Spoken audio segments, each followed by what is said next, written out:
Hello there. Nice to have you with me again today with the broadcast on Dr. Teach Me to Parent. This is a critical topic in our day today, in the age in which we're living. Homes are under stress, parents are under stress, schools are under stress, our community's under stress, and kids are under stress. And what the kids do not need, is a parent or parents or a home that is also under stress or who are also under stress and create more stress for them. So my topic here, the first topic today, I'd like you to kind of really focus on this issue of parents do not provoke your children to stress. That's the message. Now, to put this all into context, let me give you a little quote that I would like to start this with today, okay? Be sure you are a teaching parent and intentionally teaching behaviors and attitudes that last a lifetime. That's the critical issue. Sure, you're a parent, and sure, you often will teach, and you'll often will have some opportunities to instruct your children or to guide them and so on. But make sure that what you teach is a lesson, is an attitude that will last a lifetime in their life. That's your role. That's your purpose, as a parent. So when we look at this topic of stress, here's how you have to kind of look at it. A little bit of stress in a person's life, whether it's a parent or a child or whomever, a little bit of stress is good. It motivates, it stimulates, it adds to creativity, it adds to energy, it gives life a little bit of color. A little bit of stress is good. It just motivates us to work hard and to overcome a stress, and we do overcome stresses that are mild and moderate. But a high level of stress is deteriorating. A high level of stress takes away creativity. A high level of stress takes away motivation and joy and enjoyment in life, because there's a struggle it's a daily ongoing struggle when you have a high degree of stress. That's not good. But often high stresses are just there for the moment, maybe for a couple of days, maybe for a couple of weeks, and then they're resolved or they're somehow reduced. That's good. That's good. In other words, stress is something you deal with, and stress is something you manage and something that you take care of, and you do it in a positive kind of way. But now, high stress on a chronic basis that's ongoing and you do not resolve it and it goes on and on and on in the life of a child, that is destructive. Children break down under high degrees of stress that are chronic. They get sick, they have stomach aches, they have headaches, they have different diseases and different illnesses, the chronic cold, the chronic flu, and so on. There's just all these kind of chronic illnesses that come into the child's life when they have chronic high levels of stress. And you as a parent are not resolving them. In fact, you're probably adding to them and contributing to them, maybe.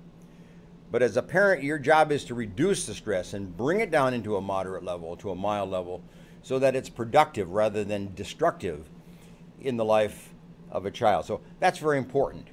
Homes for children, should be places of peace, places of enjoyment, places of conciliation, places where there is calmness.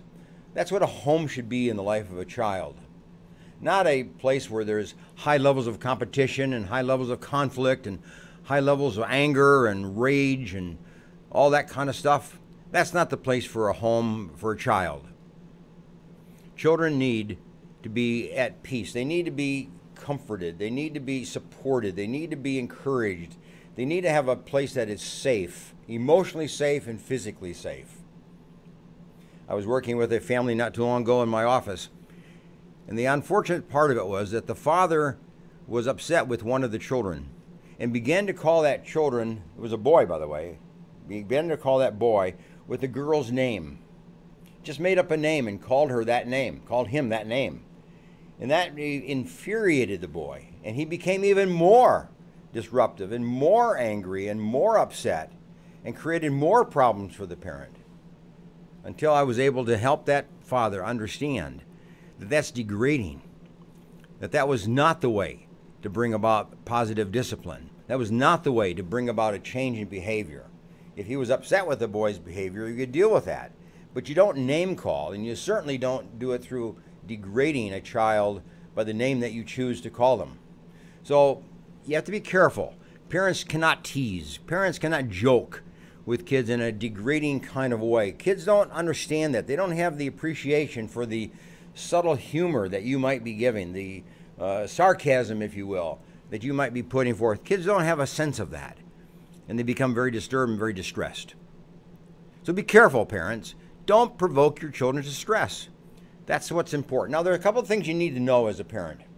Let me go through a couple of things that just parents need to know in this area of stress management in their own home and with their children. First of all, you need to know when your child needs support. You know, kids aren't going to tell you, I need support today, or I need support this week. Kids aren't going to say that. You have to sense that. You have to have the ability to understand that your child is going through a difficult time and needs support from you. Might have been a poor grade. It might have been a bad day at school. Maybe the teacher had a bad day. Maybe that kid has a bad teacher for the whole school year. You know, maybe the kid has a bully kind of an experience in the course of the day. Maybe there's been conflict at school. Maybe there's been a breakup. Maybe there's friendships that have ignored your child, have rejected your child. I mean, there's all these kind of social conflicts that take place in a child's life. And you need to know what's going on in your child's life so that you can provide that kind of support when it's needed, and as long as it's needed, and as much as it's needed. So know when your child needs that little bit of extra support, and that you're able to provide that support as the caring and compassionate and considered, parent. Secondly, you need to know when your child needs that little extra compassion, a little extra attention. It might be just a matter of sitting on the couch and talking to a child a little bit more than usual. It might be playing a game with the child, maybe when you don't usually do something like that. It might be that you will take a walk with a child around the block. It might be that you take your child shopping with you. It might be that you just spend the time. You might go to the movie together. There are times when your child just needs time with you as a parent. You've been absent. You've been busy. You've been preoccupied. You've been out of the child's life for days because of other things going on in your life. And your child just needs that little extra attention from you, that little extra time, from you. And when you can provide that time, you're actually providing your child the rest and the compassion and the care that child needs, and reducing the level of stress of that particular child. So that's very important. Now, you also need to know when your child needs an extra amount of explanation. Things go on in our life that we understand as adults, that we process as adults, but children don't. Children need explanation. They need reassurance. They need assurance that things are going to be all right when things happen. The other day I was talking to a family where the father will be going to prison. And young children at the age of 6 and 8 and 9 do not understand prison. They don't understand why a father would need to go to prison, and they don't understand what that means and how long that's going to be and what's going to happen to them in the process of a father going to prison. You see, that's critical. So a child needs to have explanation from you as a parent as to the event that took place and what's going to happen and what's going to happen to them. See, that's what a child really basically asks all these times of stress. What's going to happen to me? Sure, things happen to my dad, things happen to my mother, happen to my brothers and sisters, but what's going to happen to me? That's what's the critical thing in the life of a parent. So be careful and make sure that when bad things happen, you take time to explain. And that when unexpected things happen, you take time to explain. When there is shock, when there is trauma, when there is just added levels of stress in the life of a child, take time to explain what's going on. Ask questions. Listen. Let the child talk. Let the child ask you questions and answer those questions as best you can and as fully as you can and as honestly, obviously, as you can.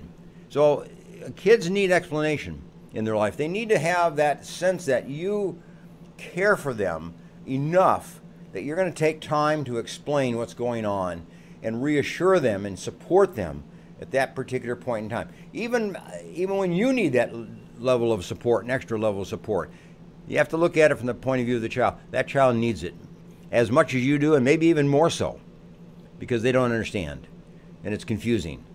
So explanation kind of reduces the stress by just helping them understand what the situation is, okay? Now, you have to know the difference between short and long-term support. You have to learn that, when a child is stressed and the child needs your support and needs your care, we usually think, okay, maybe I'll do it today, and then everything will be all right. Or I just will do something this weekend with my child, and we'll spend a little extra time this weekend together, and things will be all right. Well, that might be true. That might be true. But it probably is not going to be true. You see, when children are stressed, they need support on an ongoing basis. This might be a matter of days, weeks, months of that little extra care, a little extra support, a little extra attention that they need from you. You need to be connected with them and committed to them on a long-term basis. That's what kids need when they need support. They need an ongoing reassurance. They need to know that you're there and that you will be there, and you will be there next week and next month. You're going to be there in the same kind of way that you care and support them at this point in time in their life. So don't think of support. Don't think of being reassuring to a child once and for all or once a week. When your children are under stress, that's a daily reassurance that they need, and it will go on for a lengthy period of time. Just be sure of that, okay? So be careful. Also, know when to support your children when stress comes into your life. We as parents have stress. We as parents have disappointments. Things happen to us. Things happen in our life that we didn't expect. Things happen that are very upsetting and very disturbing in our work situation, our extended family situation, in our neighborhood, and in our social relationships, and so on. Things happen. Things happen that are bad. Things happen that are disturbing, upsetting, distressing. But you know what you need to do? You need to step back, and you need to say, how can I help my child at this time of stress in my life? Because what happens to me happens to my child. What will affect me will affect my child. What will change my life will change my home and change my child or my children. So as a parent, when you go through trauma, when you go through high levels of stress, unexpected situations happen to you. Negative things happen to you. Bad things happen to you. Spouses die. Parents die. Friends reject you. Firing at work happens. Bad stuff happens to all of us. But at that point in time, our natural tendency is to kind of think that I'm the one that needs the support. I'm the one that needs the care. I'm the one that needs to be reassured. But the children need it as much, if not more. Because when you shake, they shake. When you are disturbed, they're disturbed. When you're fearful, they're fearful. And when you're upset, they're upset. So just remember that even under your times of stress in your own life, you have to look at the child's life and say, how can I be of help to that child? Because they need the support just as much. Okay? Now lastly, let me say this. You need to support your children even under the natural changes that take place and the natural events that take place in your life as a family and their life as a child. Bad grades happen. Parents die. Grandparents die. Friends commit suicide. Boyfriend and girlfriends break up.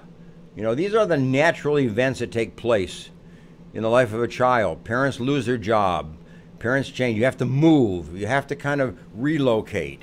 There are lots of just natural things that happen in our life as adults and as families, and certainly as children. They get rejected, if you will, by a peer. That's a very tough kind of thing, to take place. So even under the natural events, don't just say, well, that just happens. That's life. That's just the way things are. He has to learn how to handle those things. Just get over it. No. That's the time to pause and to be very supportive and very helpful and very kind and very gracious in the life of that child. That child needs you and needs you on an ongoing basis. Be careful about that, okay? Now, how do you just support a child? When I use the word support and care and being around them and giving them reassurance. So what does that mean? Well, it means hugging them at times.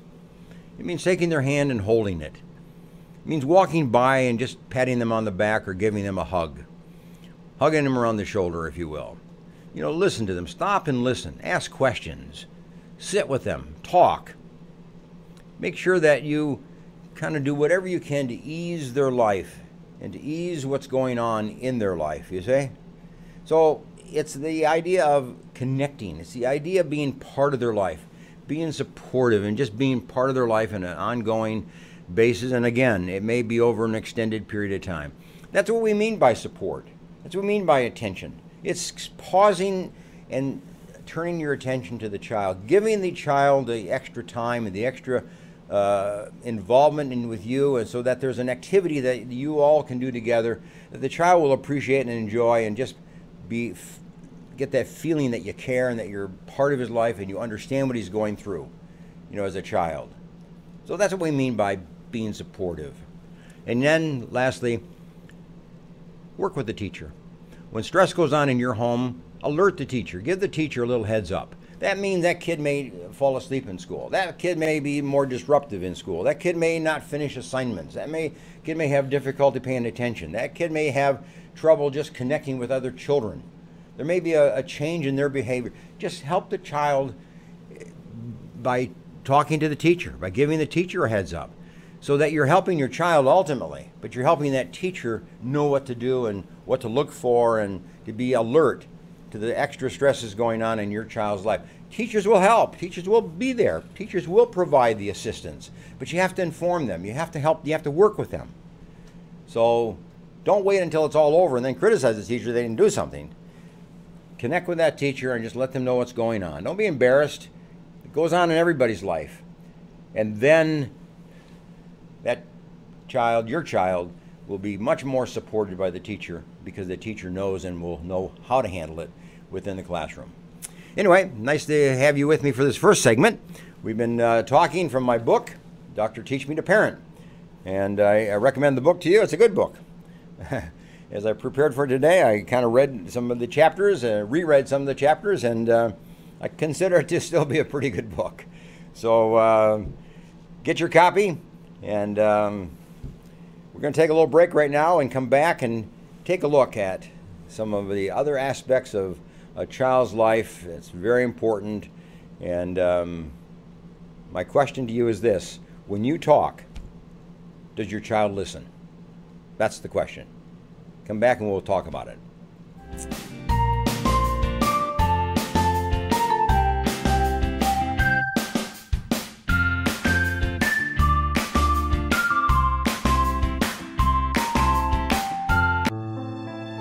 Fresno Rescue Mission's Rescue the Children program is a protected, secure environment providing emergency and long-term services to women at risk, abused, homeless, previously incarcerated, and women with children. The community provides women and their children a place to get away from destructive lifestyles, offering a place to heal, learn, and grow. Give to the Fresno Rescue Mission today.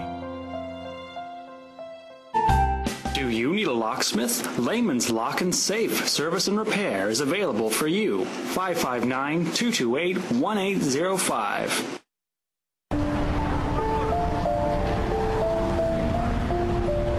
Sometimes good intentions hurt rather than help.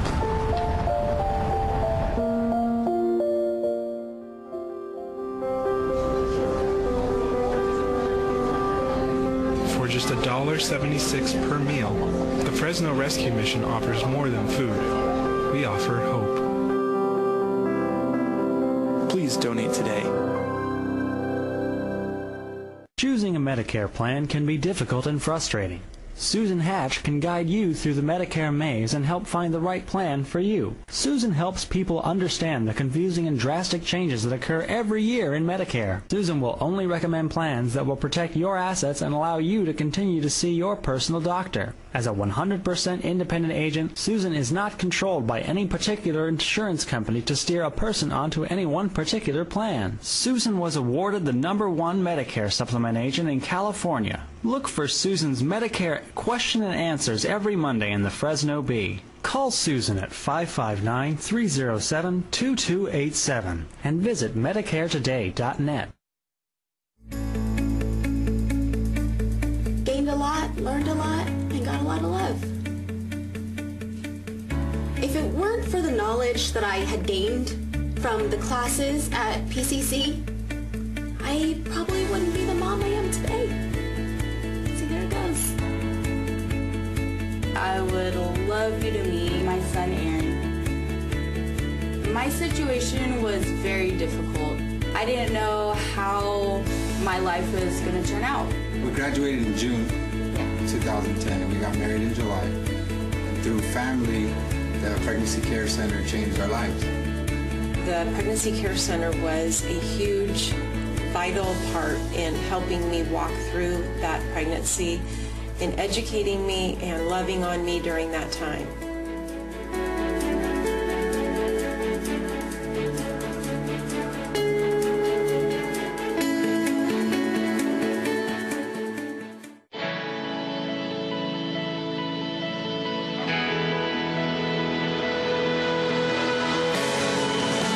Satellite television transforming the Middle East through hope in Jesus Christ. Sat7USA.org. CentralValleyTalk.com.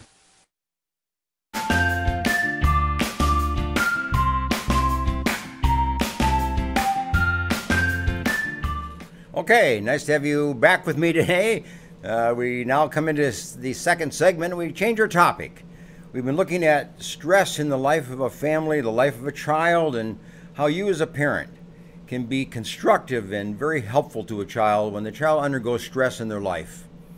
And be particularly aware of how you relate to your child so you don't provoke your child to stress. That's the main thing. You don't want to provoke them. But if they are under stress, you want to be an encouragement, a source of support, and a course of comfort, for them and give them that little extra attention. Anyway, that's what we've been talking about. I'm going to shift my topic a little bit today and shift our attention on just the issue of, are children listening when you talk? Okay, the way to say it is, when you speak, does your child listen? Well, does anybody listen to you, when you speak? That's the basis of relationships. You see, we draw close to people who listen. We approach people who listen. We want to be around people who listen. So listening is the way that people come together. It's the basis on which people come together. It's not the talking. We don't relate to people who just talk. We relate much better and much stronger to people who listen, to us. So you want to be a listening parent, because that draws your child to you.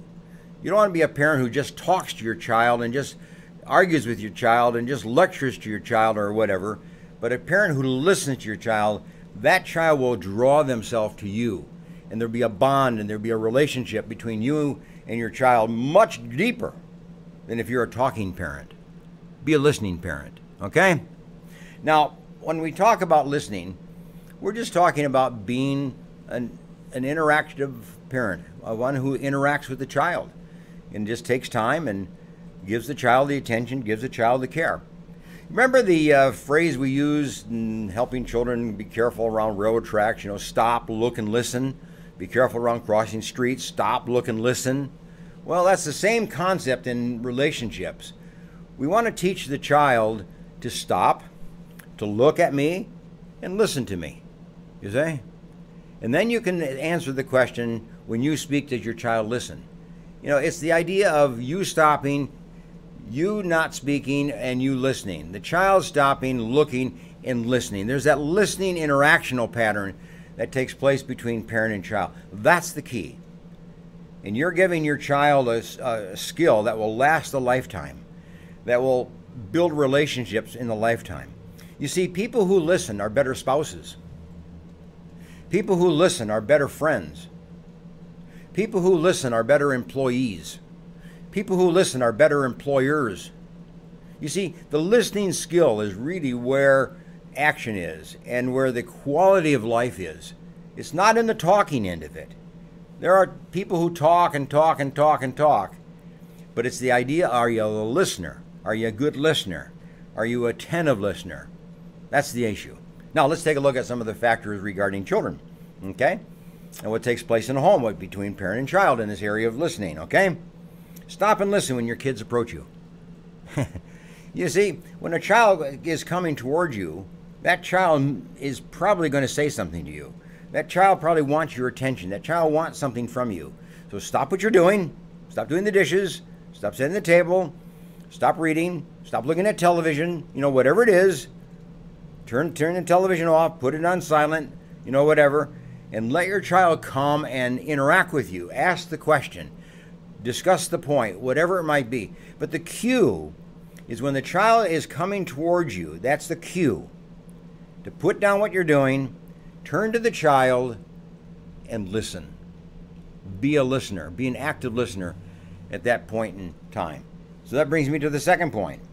You obviously want to make sure that your child is able to talk and is free to talk, and that you give the permission of the child, to talk. There's a freedom of expression that you want your child to experience, which means you put things down and you're available, which means that you ask a few more questions. Maybe you probe, you help the child say what they're trying to say.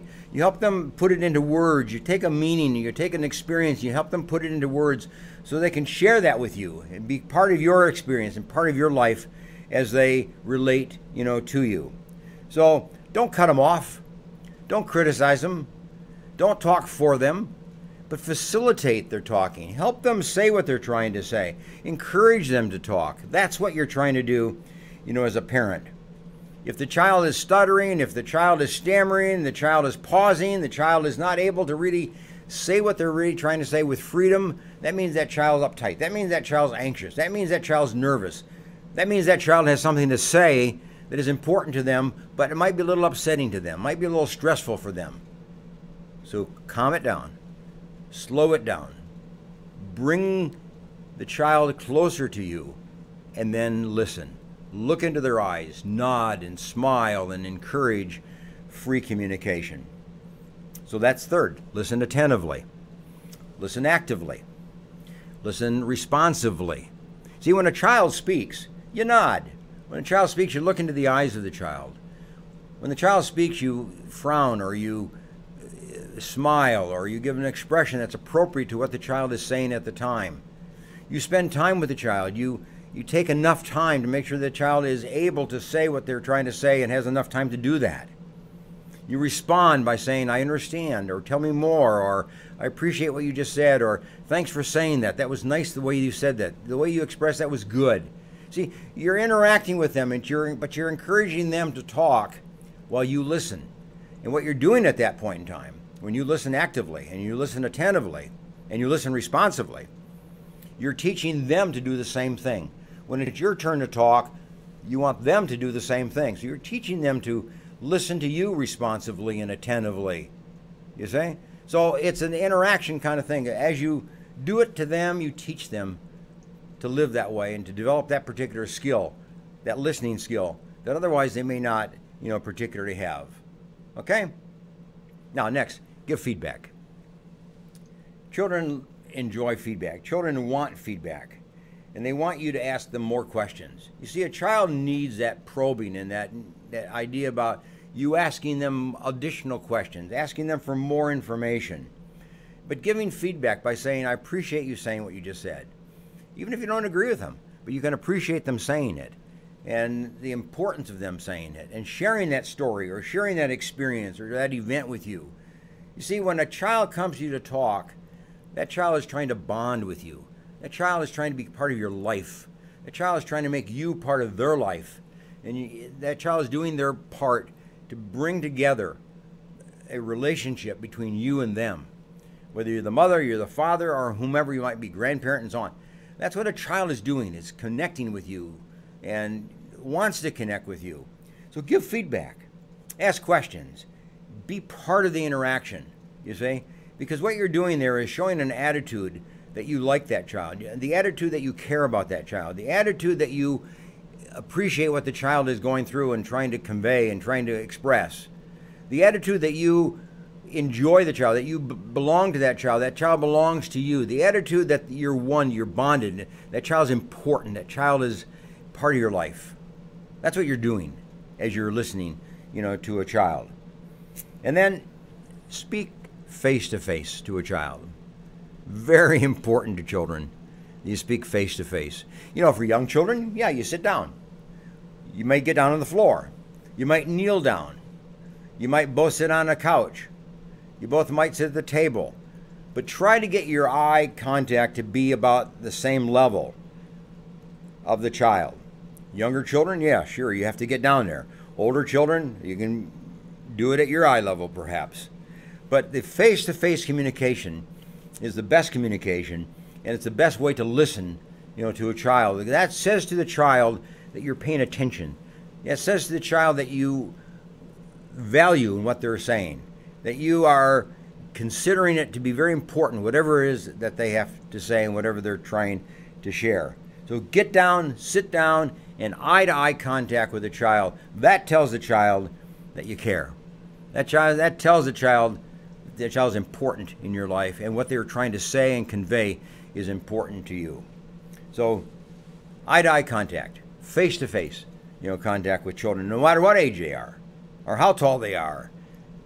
Get to that level so there's a equality in the relationship that brings about when you're face-to-face like that. And then, of course, don't overtalk your child. Don't overtalk your child. We have a tendency as parents, as adults, to do all the talking. The child might start talking, and before you know it, you've interrupted the child, and now you're talking. The child might start talking again, and before you know it, you interrupt the child, and now you're the one that's talking. What is the child going to do? Well, the child's going to quit. The child's going to walk away. The child's just going to say, well, it doesn't make any difference. She doesn't listen, or he doesn't listen anyway. So what they do is just don't talk anymore. They learn that talking is not a productive event. And if you're the one that takes over by interrupting and over-talking them, getting your point out, getting your argument out, before you even listen to theirs, you've lost the deal. You've lost the child. You've lost the bond. You've lost the talking and listening relationship that should prevail and be one of the important relationships that take place in the life of a parent and a child. So you got to be careful that you don't overtalk. And be careful that you just be the one who listens. Even if it takes a while, even if you don't agree, even if you're having ideas that you want to convey to the child, that you want to interact with her, that your point of view that you want to get across, or your view of what happened, you want to get that. There'll be time for that later. But when the child's speaking, let the child speak and you be the listener, because what you're doing is not just listening to the child, but you're teaching listening skills. And that's the skill that the child must learn. You got to keep that in mind. Whenever you listen to a child, you're teaching listening skills. And listening skills is a lifelong skill that you need to teach your children. And you can only do that by you doing it yourself and portraying that yourself and living that way yourself and being the listener, to them. And then nonverbal gestures are important. Children pick up the fact that you're warm when you smile. People pick up the fact that you're serious when you just listen and you're just without expression. If you laugh at a child or you joke about it or you make some unkind remark, that tells the child that you really don't care. That tells the child that what they're saying is really not that important. And that discourages the child. So the point is that you want these nonverbal gestures to be accepting, to be warm, to be valuing, to bring people together, to let the child know that you're not only listening, but that you really are hearing what the child has to say, and that you really value what the child has to say, and you're taking it seriously, you're taking it as part of your life and part of their life, together. So that whole idea of just being in an interactive dialogue with a child is extremely important, but make sure that your nonverbal gestures are accepting. The pat on the back or the holding of the hand when the child talks can be very warm and accepting and bringing a child together, with you. There's lots of ways, to do that. And here's another thing you need to know, and that is clarification. There are times when you just need to be able to ask the child to clarify so that you fully understand what the child is trying to say or what happened to the child or the child's point of view of a situation. It isn't a matter of arguing that, you think it differently or you saw it differently or you believe a different story or you heard a different way. I mean, that's not the point. That's for another time. That may be important, but may be important later. But right now, you want the child's full story, and you want them to clarify. You want them to add more detail. So you ask questions. You bring the details out of the child so that you get the full story. And the child knows that they've been listened to. The child knows that they've been given an opportunity to talk. It's kind of like saying they've had their day in court. They've had their day before you. They've had their opportunity to tell the whole story. That's what you have to do. You got to wait for that. You got to wait until that whole story has been told. And you have to solicit it. You have to bring it out and make sure that the child gets the whole point of view out and gets the whole story out. Whatever they want to say, they get it out. And then you can begin to deal with it and pick it apart and maybe have some processing of what really did happen and may be different from what every party had to say or how their own views of it. It might be different. But you do that later. The first is get the story out and help them express themselves and help them say it in greater detail. And even if you don't agree, respect the child's right to say what the child says, or respect the child's right to say their point of view. You see, it isn't a matter of argument and debate. In listening, in developing listening skills and developing communication skills, what's important is that there is a facilitation of thought and of ideas and of concerns and points of view. That's brought out. That's the necessary part. And until you get it all out and get it all on the table, you can't disagree. You can't have a debate. You can't have a discussion. So get it all out, and that's the part you have to do. Don't disagree with a child right up front. The first time that you think a child is not saying the truth or not saying the right thing, don't jump in by saying, I disagree with you, or that's not true. I mean, because that just quells the conversation at that point and stops it. So make sure that you bring out from the child all the things that a child is, trying to say and trying to convey and their point of view. From their point of view, it might be that may be the truth, even though it may not be exactly what happened. So don't jump on this idea about being the one that's got to be correct or the one that has to correct my child all the time. You're trying to develop speaking and listening skills. You're trying to bring together people. You're trying to bring together ideas. You're trying to bring together thoughts, you see? And you do that by being the listener. So remember, people come together around listening. We seek out people who listen. We reject people who just do all the talking and don't listen. You see? Whether that's a parent or whether it's a grandparent or whether it's a friend or it's a teacher or whomever it happens to be. Children reject those people. Children will accept those that will pause and listen. Take time and listen. That's what the critical issue is in the life of a child. It's like playing tennis. When you're going to serve, the child waits for that serving. That child is listening to you. When that child serves, you wait. It's kind of like you're listening to the child who is about ready to speak, about ready to serve the ball. That's about ready to speak. So tennis is kind of like that, a speaking and a listening. A speaking over here and a listening over here. It's an interaction between two people. You can use that as an example, as a model of what good communication, is all about. So what we want to do is make sure that we praise the child whenever the child listens. We praise the child whenever the child takes time to listen to us. But we also have to praise ourselves when we take time to listen.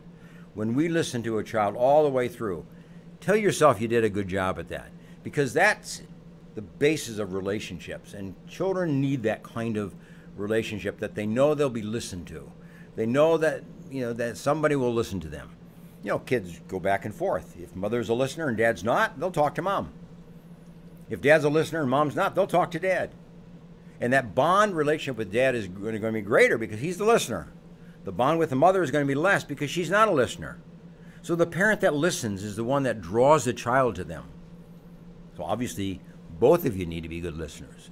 Because what you want is the child to develop a trust and a working relationship and a talking and an interactive relationship with both of you. That's what's important. So, when you speak, do children listen? Do your children listen? Well, let's make sure they do. Develop some of these habits of listening, making listening a very important part of your family life and very much part of your parenting relationships. That's teaching a child a skill that will last a lifetime, their ability to listen. And you'll do that by you being a good listener. Anyway, go get a cup of coffee. We're going to come back to part number 3, and we're going to talk about heroism in the home. Will the real hero please stand up? We'll be back in just a little bit.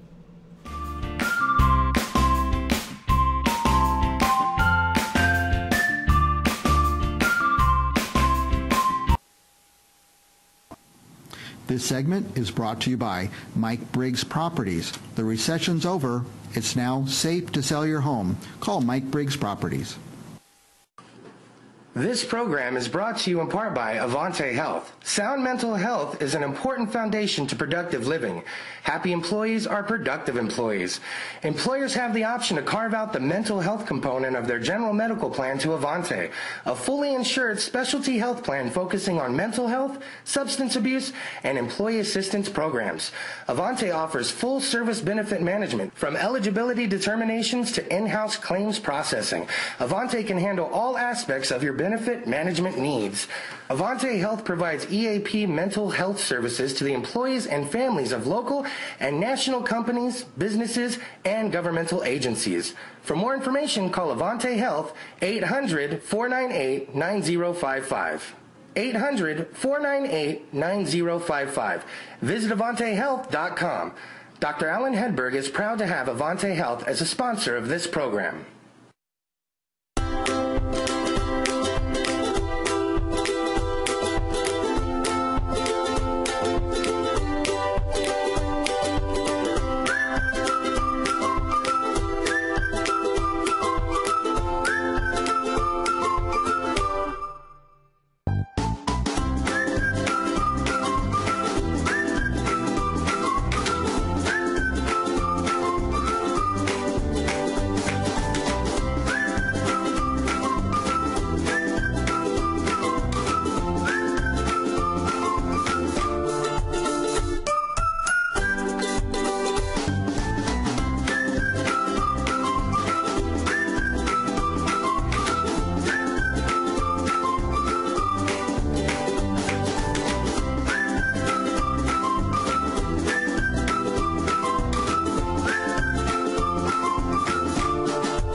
CentralValleyTalk.com.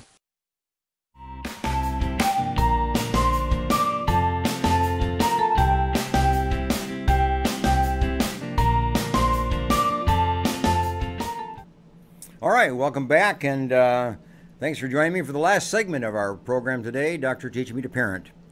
Get your coffee and join me, and make sure that you get a copy of my book, Dr. Teach Me to Parent. Great book, and in the parenting process, it gives you a multitude of ideas of what you can do in dealing with different kinds of issues and problems and developmental milestones in the life of a child, and how you can be most effective as a parent and intentionally raise your children to be effective citizens and very complimentary young people and successful and achieving young adults. So that's what we're trying to do. Now, I'm going to turn my topic a little bit today. We've been talking about stress in the life of a child. We've been talking about the listening skill and the importance of listening. And now what I'd like to do is just look at the issue of heroism. You know, heroism is a kind of a topic that we often don't speak about. But there are two components to heroism. Number one is heroes are altruistic. Now, what altruism is, essentially, is that you help somebody else, even at your own sacrifice. You are in a self-denial. You give up something of your own, something that's important to you, for the sake of somebody else, because there is a need there. There's an important issue to address and to be addressed. So in the altruism, we're trying to build up somebody else, not yourself. And you are in a self-denial kind of state at the time. So give your attention to somebody who is in need of that additional attention. That's altruism. The helping others, going beyond yourself and into the life of somebody who is in need. So altruism is a very important part of heroism, but also is empathy. See, heroes do things because they care, because they have compassion. They live with that sense of compassion with others. And then when a need develops, they're ready to respond, because they already have that feeling and that development of compassion within them. And that's what your job is as a parent, is to make sure your child learns and develops that sense of compassion and empathy for others, but also is alert and aware of and is able to address a need in the life of somebody else when it occurs. Not every day, perhaps, but when it occurs, you respond and your child responds and you're able to. That's what you do in heroism when you're teaching heroism.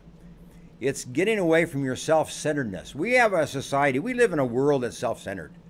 We do whatever is important to us, what we want and how we want it and when we want it. It's the old story of have it your way.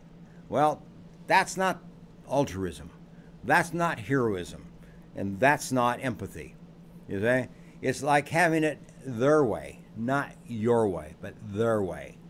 And that's the way it is in a society that is altruistic and a society that operates on heroism, if you will. Now, the research on this topic is very interesting. Many research studies have been done in creating a situation where somebody's in need and other people observe and watch it unfold. And then the researchers study who responds and how many people respond to that situation that's a stressful situation for somebody.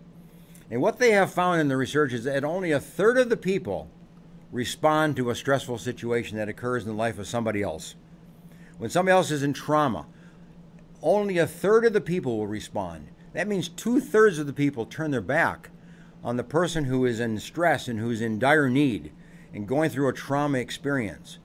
2/3 just ignore and do nothing. Stand numb, non-responsive, and only a third will respond whatsoever. And that research goes back to the 1965s. Remember the story of Genevieve and the gal that was brutally beat up in an elevator while people watched all around and nobody responded. So we started to study that phenomena about who responds to trauma, who responds to people who are in need. And we find out that there are very few people. But those that do respond are people who have been raised in homes where there is empathy conveyed and empathy taught. And they're raised in homes that teach altruism, that teach responding to people who are in need and dealing with people who are in need and helping people who are in need. Those are the people who respond, and it's only a third of the population. So not very many, you say. So here is a job that you have as a parent. You have a very important job to teach heroism in your home to your children. Now, it's got to start with you, right? Parents must model altruistic behavior. Parents must teach the value of altruistic behavior. You see, it's important to be altruistic, but you have to teach the child why this is important and how it helps people and how it changes people's lives and how appreciative they are when help comes their way. So a parent must model that. You have to be altruistic. You have to be compassionate. You have to be empathetic as a parent. And the child will see that and will model that and imitate that same kind of behavior in you when they have opportunity. So you got to be that parent that is also altruistic and empathetic, and that will be the way that you teach your children those particular skills. You know, heroism is obviously taught, but it's taught in small steps. It's taught when the children are young. You do small things. You do a favor for somebody. You just help the person next door. You help somebody who is a little bit older. You bring in the garbage can for the neighbor or something like that.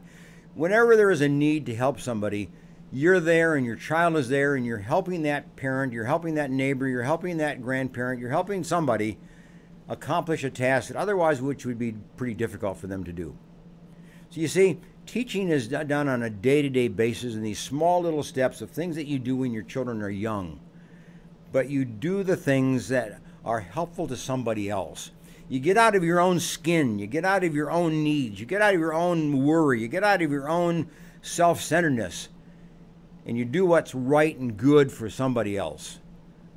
And you do that all through your life. And start with your children are young. And they will develop that sense of altruism in their own life. And when they have opportunity as they get older to respond that way, there's a greater chance that they will, in fact, do so. Right? Now, look for examples of heroism. You know, there's examples all around you. Other people act heroistically, altruistically, empathetically. Other people do that. Show your child. Say, look at that person. Look what that person's doing. Notice that person. That person's helping that person. That person's being helpful. Okay? So look for examples and then show those examples to your child. And look for opportunities and then do those little things with your child. Bring your child with you where you can be of help, to somebody else. You have to look for examples of heroism with your kids and then praise them whenever they do anything that's heroistic or is altruistic or is empathetic. You say praise them. You have to be praising and commending and rewarding and affirming them every time they act in a manner that is altruistic towards somebody else. Then you will have a child that won't stand by when there's trouble somewhere. You'll have a child that will get involved when there's trouble somewhere or when somebody's in trouble or somebody's in difficulty. And you'll be proud of your child because you've taught them that skill to get involved. You've taught them that skill to get out of their own self-protectiveness and their own self-centeredness and help somebody else who's in need, okay? And then, what about pets? Caring for pets are very important. It teaches children to take care of somebody. It teaches children to help somebody, to be empathetic, to be compassionate, to be caring to somebody else. That's what pets do. It teaches the skill of helping. You teach the skill of altruism to a pet. That means you feed the pet, you take care of the pet, you do good things for the pet. You make the pet's life better, you see? So pets are very important in the life of a child to make sure that that child has opportunity to learn altruism by first being altruistic towards a pet, and then secondly being altruistic towards a friend or to a neighbor or maybe even to a stranger down the road in their future life. So you got to start somewhere. And pets would certainly justify the idea of teaching a behavior that's very important, and that is altruistic behavior. Okay? Now, you also have to teach the value of giving money away. Altruism is giving money away. Oh, it's not just doing something for somebody. Sometimes it's a matter of paying something, paying the bill for somebody. It might be making a contribution to somebody who is in need. It might be giving to charity, giving to the church, giving to an organization that's going to help somebody.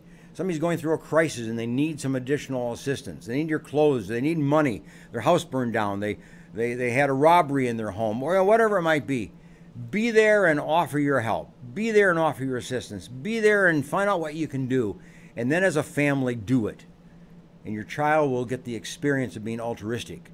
Your child will get the experience of being empathetic and compassionate at the same time. So make sure that you are part of the child's growth, part of the child's learning process of those particular skills so that you raise a hero in your family, if you will. You raise a hero. That's what's important. And then think about 10 different projects that you can do as a family. You have to teach heroism. You don't just expect it to happen. It's not going to just emerge. We aren't born that way. We have to learn that.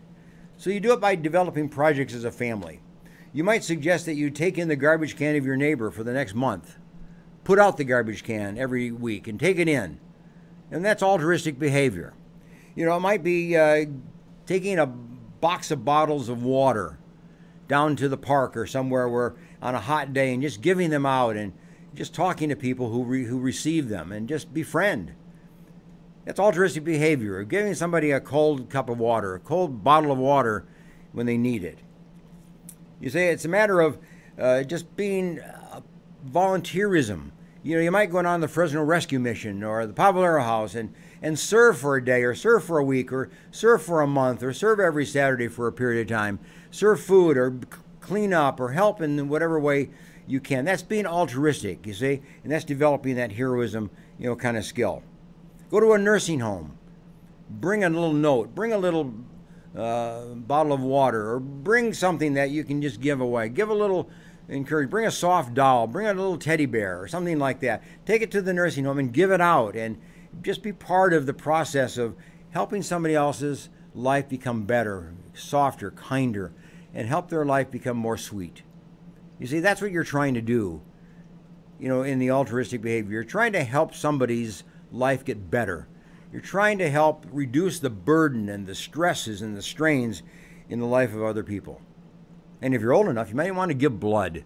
Go to the blood bank and give blood. That's a altruistic behavior, certainly. There's all kinds of things that you can do. You see? You can come up with a list of 10, 20 ideas about what you can do to develop that idea that skill, that sensitivity, that willingness to get involved in the life of somebody else and help them and be altruistic towards them. You say it doesn't come just naturally. You got to train. You have to give the example. And you as a parent, you get involved and you express that. You train them in that process. And as you train them, they'll do it. And you'll enjoy it, they'll enjoy it. You see? But most of all, we have to make sure that people feel good because you did something for them. And you want to notice that people do feel good when you do things for them. Of course people feel good. Go to a nursing home, you give them a soft doll, they'll be very happy. And you'll be part of that exchange of happiness in the life of somebody else. You've made somebody else happy. You've made their life better. So be a giving person. Be altruistic. And then lastly, practice your own self-denial. You know, we are so self-centered. We want somebody to take care of us. We want somebody to help us. We want someone who will notice that we are in need and respond to us. That's what we want. But in the altruistic behavior, we want to put that aside, be self-denying, be self-sacrificing, and think of other people as being more important right now in your life. They're more important than your own situation. They're more important than your needs, your desires, your wishes. Don't go out. Sacrifice a cup of coffee. You know, take the money that you'd give to Starbucks and put it in a jar and do that for a month and give that money to somebody that needs it. You see? Don't go out to eat once a week.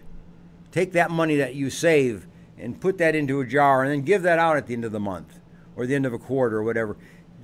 Develop some projects. Develop some ways in which you can be self-denying, self-sacrificing, because somebody else has a need also, and you're going to make that person's need more important than your need.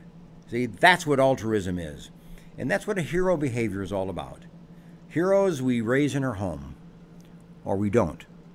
But we raise them by being self-denying, self-sacrificing, and putting the needs and the interests and the cares and the problems of other people before our own.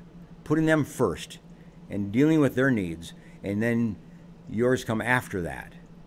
That's what heroism is all about. That's what it's about to be an altruistic kind of a person. That's what it's like to be empathetic and be caring. You'll be a quality person, you see. You'll be a quality person if you do that. So that's what's important, that self-denial.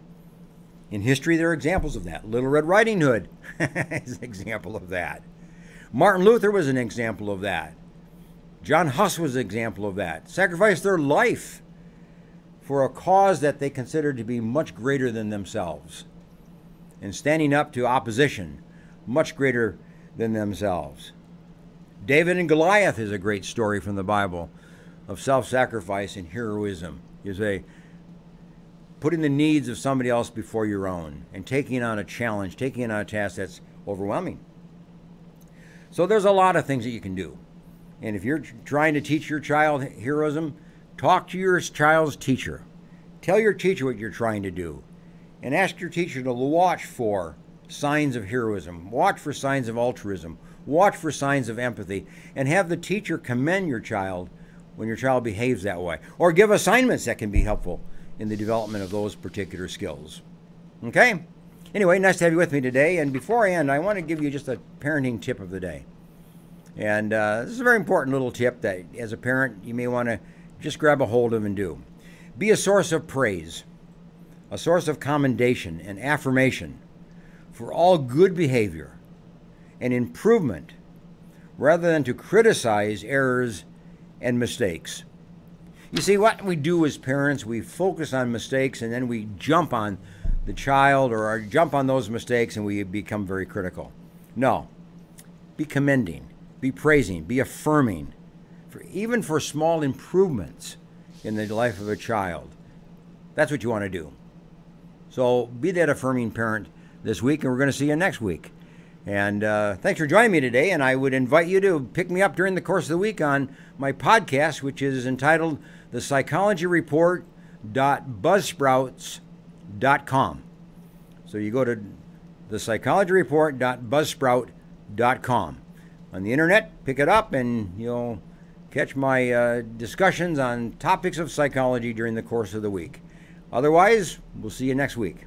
Same time, same place. Bye for now.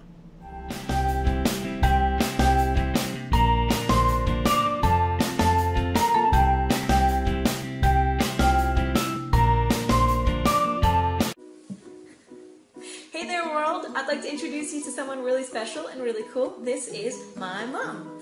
My mom is an amazing person. She is a writer. She is a newly transplanted Texan. She is a woman of faith and she loves 80s music. She also is a person with a very rare genetic muscular disorder called Pompe disease. Pompe disease is a terminal, progressive illness. It's a genetic enzyme deficiency which ultimately leads to the destruction of your skeletal muscles. Those are the muscles that control how you move, your arms, your legs, and your torso. When your jaw or esophageal muscles are affected, you can no longer eat and require a feeding tube. When your diaphragm is impacted, you can't breathe on your own any longer and require a trach ventilator. When your legs are impacted, you will no longer be able to walk without assistance. You can lose bladder and bowel control. It affects children and adults, and eventually it kills you. It is rare, but it's real. Now we're lucky. My mom's still able to walk, though she uses a cane to get around most of the time. She's still able to breathe unassisted, but she can't go upstairs, and she needs some kind of assistance to get up from a seated position, like if she's sitting in a chair. She has to examine every activity ahead of time to know if there are things like handicap parking, accessible buildings, and even functional bathrooms. All of her activities depend heavily on the weather. A windy day can be just as dangerous as an icy one. She jokes that you can tell what kind of day she's having by whether she can lift her arms high enough to do her hair. And she recently moved into a one-story house specifically with the idea that she's one day going to need a wheelchair to get around. Those are the kind of things she has as everyday concerns. Her normal everyday fears are things like dropping her keys or falling in public and not being able to get up. That actually happened a couple of years ago. She fell and fractured her pelvis because she was unable to break her fall. I receive an enzyme replacement therapy every 2 weeks for life. It's a 6-hour IV. It helps slow the progression of the disease, but it is not a cure. And it costs about $100,000 every time you sit in the chair. Insurance takes care of most of that if you're lucky, but not everyone is, and the expenses add up very quickly. Things like wheelchairs, accessible vehicles, special housing, travel costs to medical conferences, doctor's appointments, and clinical trials. Luckily, there is a group that helps families with Pompe handle these costs. The United Pompe Foundation is a group connecting funds with real people who need help. This was founded by a father whose son has Pompe disease, and they could not find the resources that they needed. They assist patients and their families with medical costs and other expenses that they need to survive day to day. Every little bit helps. There are a lot of things in life that we really take for granted, and sometimes the scariest things in the world are the things that you can't see. So today we're asking for you to help us shed a little light on a rare and scary disease. Please share this video with your friends, your family, strangers, anybody that you come across. Education is a big thing. It makes a big difference. And another way to make a really huge difference in someone's life is to go check out the United Pompe Foundation. Their website is in this video description. Click on it, check it out, and go ahead and donate some money if you're able to. Again, this is an organization giving real help to real people who are amazing and need it, like my mom. I love her, and thank you so much for helping us out. Thank you so much.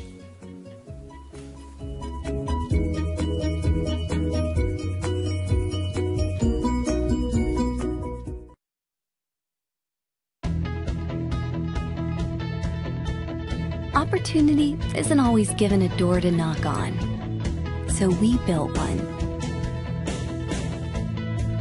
The door to our kids' futures is often crowded by temptation and misdirection, making it difficult for them to reach their full potential. But once they enter that door, our club door, inside is a place of hope and opportunity. The second home for the nearly 4 million kids we serve every year after school and in the summer. Inside our doors, youth development professionals and mentors provide the guidance, support, and encouragement needed for every kid and teen in an enriching and safe environment, no matter their circumstances. Boys and Girls Club set the standard as the #1 advocate for youth during the out-of-school time. We assure success is within reach for all kids and teens in America, with club members on track to graduate from high school with a plan for the future, demonstrating good character, and living a healthy lifestyle. We're leading America's youth, fostering success well beyond the basketball court through hundreds of programs, from robotics to the culinary arts, providing unlimited opportunities for those seeking. This hope and opportunity builds character, creates leaders, and helps all kids define their future. Ensuring young people find their passions, reach for their dreams, and achieve their full potential. Much can be found inside our 4,000 doors nationwide and on military installations around the world. Boys and Girls Clubs is the opportunity for all kids, and our doors are open. Great futures start here.